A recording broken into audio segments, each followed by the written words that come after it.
नमस्ते दोस्तों, आप देख रहे हैं अपना चैनल हार्टलैंड। दोस्तों आपका स्वागत है। दोस्तों बात करेंगे रामायण से एक प्रसंग की। श्री राम जी को राजपाट मिलने वाला है। सुबह उनको राजपाट मिल जाना है और जो रूटीन होती है कि कितने बजे महल का दरवाज़ा खुलता है, क्योंकि अयोध्यावासी सारे पहुंच गए हैं महल के बाहर, क्योंकि आज उनका राजकुमार, आज उनके दिलों की धड़कन, मतलब जिनसे वो बहुत प्रेम करते हैं, आज उनका तिलक होगा। आज आज वो राजा बनेंगे, अयोध्यापति बन कहलाएंगे। और दशरथ जी आज अपने बड़े बेटे को राजपाट सौंपने जा रहे हैं। तो राम जी भी जल्दी उठ के वो भी नहाने चले गए और ब्रह्मबेला में उठ के वो भी नहाने चले गए। लेकिन रात की बात तो कैकेयी के भवन में तो कुछ और ही हो गई थी, जो हम सभी जानते भी हैं इस कहानी को। तो राजा दशरथ तो पड़े हैं भूमि पे और कैकेयी ने अपने 2 वर मांग लिए हैं। पहला वर श्री राम जी को 14 वर्ष का वनवास, और दूसरा वर उसके पुत्र कैकेयी जी के पुत्र को, जो कि भरत जी हैं, उनको राजपाट। तो दशरथ जी कुछ बोल नहीं पा रहे हैं। श्री राम भी उनकी आत्मा है। वो कह रहे हैं कि मैं अब मरना ही संभव है, अब मरना ही होगा, अब बच नहीं पाऊंगा श्री राम जी को। और बात अब ये है, प्राण जाई पर बचन न जाई। प्राण जाते हैं तो जाते रहें, पर बचन न जाएं। श्री राम जी नहा के और कैकेयी अपने महल में बैठी है, दशरथ जी जमीन पे पड़े हैं, और सुमंत जी जो दशरथ जी के महामंत्री हैं, वो भी आगे सुबह जल्दी देखने कि क्या है। बाहर सभी लोग पूछ रहे हैं उनसे कि आप जाइए देखिए आज दरवाज़ा क्यों नहीं खुला। तो ये सारी चीज़ें चल रही हैं। तो श्री राम जी पहुंच गए वहाँ पे। तो वहाँ पे पहुंच गए तो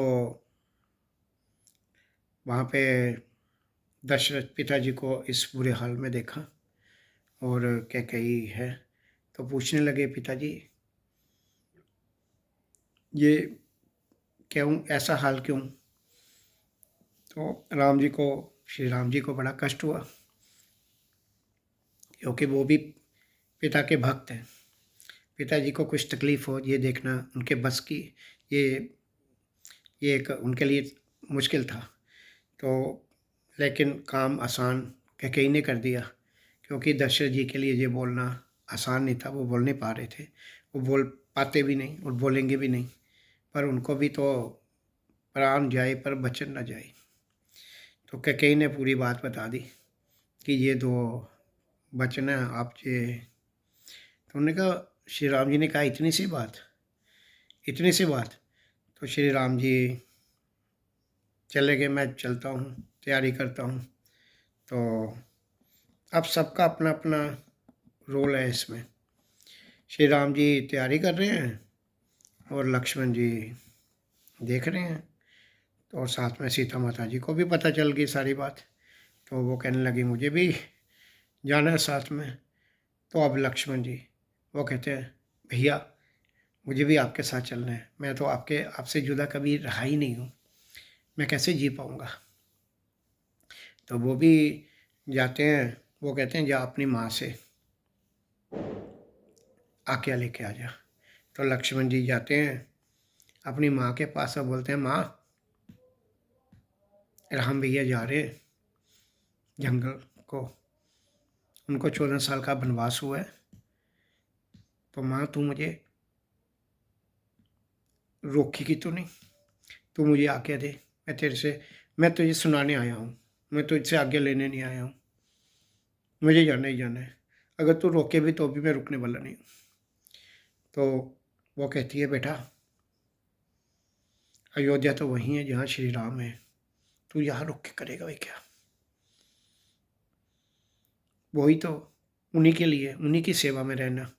और तू कुछ तू कुछ कोताही मत करना, साथ साथ रहना और पूरी सेवा करना। जिस तरह तू रहता आया है, तो उन्हीं के शरीर का अंग है, तो उनके बिना कैसे रहेगा? ऐसा कैसे हो सकता है? तो ये माँ का भी ऐसा। तो एक खंबा था, खंबे के पीछे उनकी धर्मपत्नी उर्मिला जी खड़ी थी। तो वो कहने लगे, उन्होंने सोचा कि ये तो मुझे रोक देगी। उन्होंने कहा इसके पास ही नहीं जाऊंगा, ये मुझे रोक देगी, इसके पास ही नहीं जाऊंगा। तो वो गए, तो लेकिन वो तो उनसे भी ऊपर निकली। वो कहने लगी कि मेरे पास आप जा रहे हो ना, लेकिन आपको आप सेवा में कुछ वो ना हो जाए, आपकी सेवा में कुछ कमी ना रह जाए, कहीं कमी ना रह जाए। इसके लिए मैं आपसे एक वरदान मांगती हूँ, एक एक एक आशीर्वाद मांगती हूँ। तो उन्होंने कहा क्या? उन्होंने कहा आपकी नींद मुझे प्राप्त हो जाए, कि मैं सोऊंगी, मैं आपके हिस्से का सो लूँगी, मैं आपके हिस्से का सो लूँगी, और आप जागते रहना, आपकी सेवा में कुछ भी कमी ना रहे, आप आप जागते रहना। तो लक्ष्मण जी को लगा कि ये तो मेरे से भी आगे के हैं, ये तो मैं तो हूँ, मैं कुछ सोच रहा हूँ, ये तो मेरे से भी आगे के हैं। तो इस तरह फिर अपनी माँ से राम जी ने आज्ञा लेने गए। तो वहाँ पे भी उनको लगा कि शायद माँ रोकेगी। तो उन्होंने कहा कि पिताजी ने अगर आज्ञा दी है तो जाओ बेटा, अब तुम्हारा यहाँ क्या काम। तो इस तरह ये सारी चीज़ें होने लगी, और एक एक हर व्यक्ति अपना धर्म निभा रहा है। अब जहाँ पे एक बात आ जाती है कि धर्म निभा रहे हैं, ये रिश्ते नहीं हैं। हम लोग सोचते हैं कि ये रिश्ते निभाए जा रहे हैं, ये रिश्ते नहीं निभाए जा रहे हैं, ये धर्म निभाया जा रहा है। क्योंकि धर्म एक अलग चीज़ है, धर्म की एक अलग, धर्म कर्म ही होता है, लेकिन वो थोड़ा कर्म से अलग होता है। वो होता है किसी एक सिचुएशन में क्या किया जाना चाहिए वही करना धर्म होता है, जिसमें अपनी बुद्धि तो नहीं लगाई है, बस जो किया जाना चाहिए था, आज्ञा होगी तो होगी, जो किया जाना चाहिए था वही किया, वही करना धर्म होता है। ये बड़ी बारीक सी समझ है धर्म की। तो उसके बाद ये जाने लगे, तो पीछे अयोध्या तो बाहर थी ही, उनको खबर लगी तो उनको सो ये बात पच नहीं रही थी। अब अयोध्या वासी जो है उनको तो अपना धर्म निभाना है, वो कहाँ राम जी को छोड़ने वाले हैं। तो देखिए दोस्तों, इसमें देखें श्री दशरथ जी अपना धर्म निभा रहे हैं, उन्होंने एक वचन दिया है, अब वचन से वो हट नहीं रहे हैं। वो ये नहीं कह रहे हैं कैकेयी को, अपनी पत्नी को, कि नहीं मैं ये वचन पूरे नहीं करूँगा। वो कहना नहीं, करना है, करना है। उन्होंने ये नहीं कहा नहीं करना है। हाँ, उनके प्राण निकल रहे हैं, वो ये नहीं बोल सकते हैं, लेकिन उन्होंने ये नहीं कहा कि मुझे ये नहीं करना है। ऐसी उन्होंने कुछ नहीं कहा, उन्होंने यही कहा कि ऐसा मत मांग। पर उन्होंने कहा कि नहीं, वचन अगर दे दिया है तो अब वचन पे रहना ही धर्म है, वचन पे टिके रहना ही धर्म है। प्राण जाई पर वचन न जाई। उधर उधर श्री राम जी ने जैसे ही पिता का पता चला कि पिताजी क्या चाहते हैं, तो वो तीव्र गति से जंगल 14 साल के वनवास के लिए जाने के लिए तेजी गति से, कहीं देर न हो जाए। और सीता माता, मेरे पति यहाँ, यही मेरा धर्म है, मैं महलों में नहीं रह सकती, मैं सुख में नहीं रह सकती। मेरे पति अगर नंगे पाँव हैं तो मुझे भी नंगे पाँव ही रहने हैं। लक्ष्मण, यहाँ पे मेरा भाई, मेरा गुरु है, वो गुरु यहाँ पे होंगे, वहीं मैं रहूँगा। तो इस तरह ये सारे और लक्ष्मण जी की माँ वो कह रही है तेरा काम क्या है यहाँ पे, वो तो धर्म है, तू अपने धर्म पे टिकेगा या आप कर्म के लिए टिकेगा। या किसी और चीज़ अवस्था के लिए टिकेगा। तुझे वहीं पे जाना है जहाँ पे तेरा धर्म है। श्री राम जी तो धर्म है, तो तुमने अपना धर्म निभा बेटा। तो ये अयोध्या तो वहीं है जहाँ श्री राम है, यहाँ तो अयोध्या रहेगी ही नहीं। राम जी चले गए तो अयोध्या खत्म, ये तो ज़मीन का टुकड़ा ही रह गया फिर। तो और उधर से उर्मिला जी, लक्ष्मण जी की पत्नी, वो कह रही है तुमने ऐसा कैसे सोच लिया कि मैं तुम्हें रोकूंगी? तुम सेवा के लिए जा रहे हो, तुम सेवा करो, तुम धर्म के लिए जा रहे हो।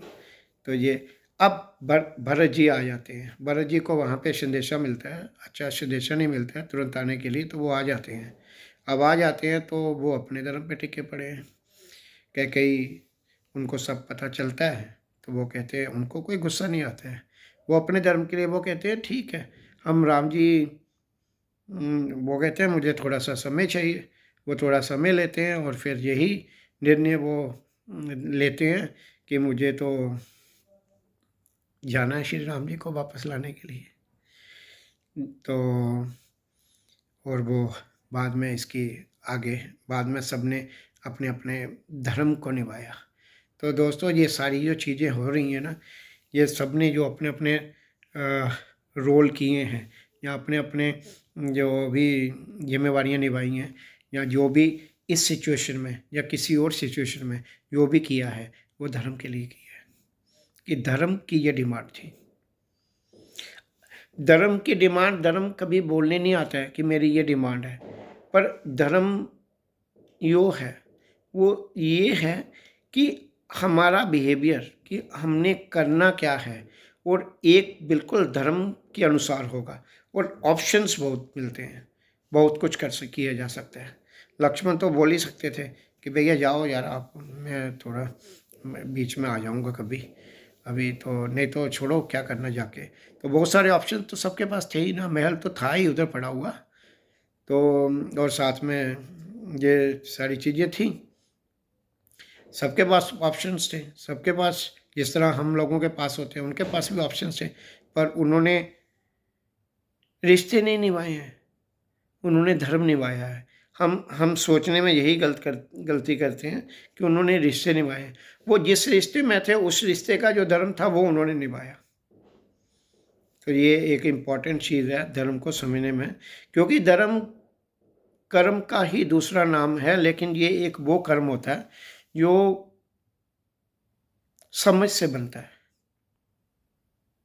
समझ से बना जाता है। जिस चीज़ के लिए रखा है उस काम को करना, उस जिस चीज़ के लिए रखा है उस चीज़ की जिम्मेदारी में जो काम आते हैं वो काम करना धर्म है।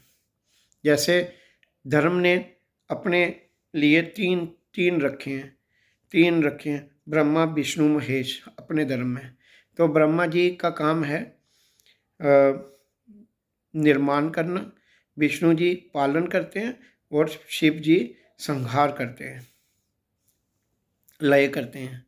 तो ये सारा तीनों करते हैं, तो तीनों अपने वो उनका धर्म है, वो काम करना उनका धार्मिक ड्यूटी हो चुके हैं। अब शिव जी ये नहीं कह सकते कि अब जहाँ मैं पालन करता का काम करूँगा, वो ड्यूटी किसी और की है। तो जिस ड्यूटी के लिए आपकी जो ड्यूटी है, जिस भी रोल में आप पृथ्वी पे आए हैं या जिस भी जॉब में हैं, उस ड्यूटी के हिसाब से कर्म करना, उसमें वो जो ड्यूटी की डिमांड है उसके हिसाब से कर्म करना को धर्म कहते हैं। तो ये है एक धर्म के ऊपर आज का ये एपिसोड दोस्तों, ताकि धर्म की जब समझ बढ़ती है तो जीवन खुशहाल हो जाता है। जीवन को फिर किसी और चीज़ की आवश्यकता रहती नहीं और असली प्रसन्नता प्राप्त होती है। धन्यवाद दोस्तों। भारत माता की जय।